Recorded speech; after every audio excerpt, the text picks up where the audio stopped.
हृदयरोग, रक्तदाब, मधुमेह, किडनीचे विकार, मेंदूचे विकार, पॅरालिसिस, लकवा, पोटाचे विकार, दमा आणि फुफ्फुसाचे विकार, विषबाधा, सर्पदंश अशा सर्व आजारांवर आधुनिक पद्धतीने उपचार तसेच ICU, echocardiography, stress test, ECG, X-ray, ventilator, central oxygen, 2D echo, digital X-ray, CT scan, pathology lab अशा सर्व सुविधा एकाच छताखाली उपलब्ध करून देणारे डॉक्टर शरद पवार यांचे Jat super speciality hospital, Satara road, Jat. मध्ये आज पाणीचं पूजन झालं.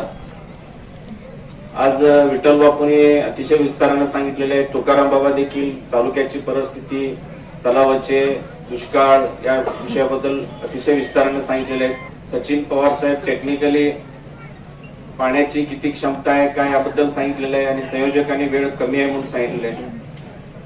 आदरणीय व्यासपीठ, आपले लाडके खासदार, आमचे नेते आदरणीय जगताप साहेब आणि सर्व सन्माननीय व्यासपीठ, या ठिकाणी माडगावमध्ये आज भूमिपूजन झालं आणि इथून पाणी काका सोन्याळ, लकडेवाडी आणि दोडनाला इथून नाल्यातून पाणी जावं असं इथं सोन्याळ, उटगी, जाडरोबला ही सगळ्या शेतकऱ्यांनी आपल्याला निवेदन घेऊन आलेलं आहे. त्यांच्या वतीनं मी सांगतो, इथून पाणी जर दोडनाला तलावात गेला तर अनेक गावची पाणी पुरवठा योजना यावरती डिपेंड आहे. जाडरोबला, सोन्याळ, माडगाव एक 5-7 गावची पाणी पुरवठा योजना दोडनालावरती डिपेंड आहे. तिथं सोर्स वाढवणं गरजेचं आहे आणि दुष्काळ अजून 7-8 महिने टँकर ही आहे. आता अंकलगी तलावामध्ये पाण्याची सोर्स खूप कमी झालेले आहे. टंचाईमधून आपल्या तालुक्यातील जेवढं तलाव भरता येते त्या तलाव आधी भरलं पाहिजे. आणि अत्यंत महत्वाचा विषय म्हणजे आज इथं पाण्याचे इथं पूजन झालं, पाणी आपल्या डोळ्यासमोर आलेलं आहे.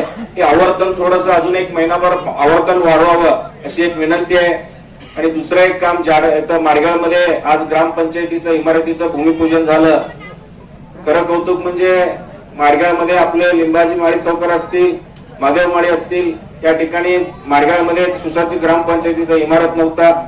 मला विधानसभा प्रमुख म्हणून देवेंद्रजी आणि बावनकुळे साहेबांनी इथं जबाबदारी दिल्यानंतर पहिलं कुठलं काम जर मी मागणी केलं असेल तर ते माडगाव ग्रामपंचायतीचं काम मागणी केलो. त्यांनी त्या ठिकाणी इथं 40 लाख रुपयाची आपल्याला इथं निधी दिलाय आणि आपल्या सर्वांच्या साक्षीनं आज या ठिकाणी ग्रामपंचायतीच्या इमारतीचं भूमिपूजन झालं, पाणी पूजन झालं. इथून आमची भागची काहीतरी पिढा भागाची कमी होईल. आणि काका पाणी सुरू झालं, आवर्तन वाढवलं पाहिजे आणि टंचाईमधून आपले सर्व तलाव भरलं पाहिजे. टँकर साठी आता येणारा काळ खूप अडचणीचा आहे आणि जनावरांचे या सगळ्या गोष्टी आपण पालक म्हणून आपण जबाबदारी स्वीकारावा. पुन्हा एकदा सर्वांच्या वतीनं आज भूमिपूजन पाणी पूजन झाल्याबद्दल आपला आभार व्यक्त करतो. जास्तीचा न वेळ घेता थांबतो. जय Hind. Press the bell icon on the YouTube and never miss another update.